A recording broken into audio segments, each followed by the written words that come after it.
আমরা যে অর্জনটি পেয়েছি অর্থাৎ 5ই আগস্টের পর এই অর্জনটিকে আমাদের ধরে রাখতে হবে। কারণ 15-16 বছর এক নিষ্ঠুর এবং দানবীয় সরকারের রোষানলের তাদের নিপীড়ন নির্যাতনের মধ্যে দেশের মানুষ দিন কাটিয়েছে, রাত কাটিয়েছে। সেই সময় সেই দুর্বিষহ দুঃস্বপ্ন যাতে আর ফিরে না আসে তার জন্য ছোটখাটো বিষয় নিয়ে ঝগড়াঝাটি করে আপনার ফ্যাসিবাদের আসার পথ যেন সুগম না।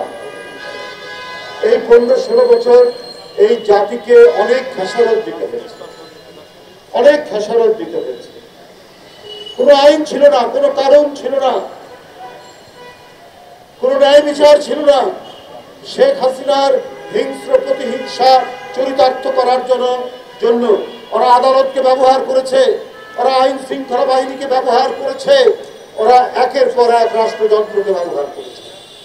আপনারা দেখেছেন যে মাওলানা সাঈদী সাহেব আলেম মানুষ একজন, তাকে ফাঁসি দেওয়ার জন্য অন্য কোনো ডকুমেন্টস না পেয়ে, প্রমাণ না পেয়ে সেই এলাকার সুকরঞ্জন বালি সে স্পষ্টভাবে বলছে যে এই লোক, এই আলেম, এই মানুষ কোনো অপরাধের সাথে জড়িত ছিল না 71 সালে। কিন্তু শেখ হাসিনা চায় তাকে শাস্তি দিতে, তাকে জোর করে তাকে সাক্ষী বানাতে চাচ্ছে, বলছে তুমি এই কথা বলো। সে রাজি হয়নি, সে কোনো ক্রমেই রাজি হয়নি। সিল্কোর সিল্ক অ্যান্ড শাইন, যাতে আছে আর্গান অয়েল ও ওট প্রোটিনের গুডনেস, যা আপনার চুলকে রাখে হেলদি অ্যান্ড শাইনিং। এই কারণে তাকে হুমকি দিয়েছে গোয়েন্দা বাহিনী, তার জীবন নাশের হুমকি দিয়েছে, তারপরে তাকে দেশ থেকে বিতাড়িত করেছে একবারে বেআইনি ভাবে। কোন ধরনের আইন কারণে তোয়াক্কা করেনি। আজকে তিনি ফিরে এসছেন, আমরা যে লোমহর্ষক কাহিনী শুনছি, এটা তো ভয়ঙ্কর কাহিনী। তো সেই রাজত্ব কি আবার ফিরে আসবে? এটা কি আমরা চাই? না। জোর করে সাক্ষী দিয়ে শেখ হাসিনার হিংসা চরিতার্থ করার যে প্রচেষ্টা, সেই প্রচেষ্টা যে সরকার, যে রাষ্ট্র করতে পারে, সেই রাষ্ট্রে কোনো মানুষের নিরাপত্তা থাকতে পারে না, কোনো মানুষ নিরাপদে জীবনযাপন করতে পারে না। বিচার বিভাগ, আইন, পুলিশ সবকিছু শেখ হাসিনার নিয়ন্ত্রণে রেখে তিনি 16 বছর রাজত্ব করেছেন।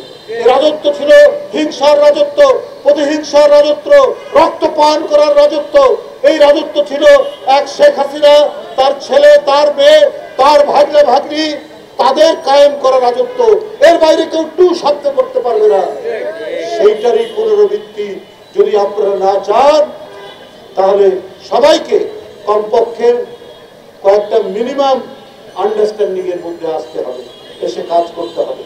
সেটি যদি না করতে পারেন, তাহলে আবার উঠে দিতে পারে ফাঁসিবাদ, ভয়ঙ্কর আওয়ামী ফাঁসিবাদ।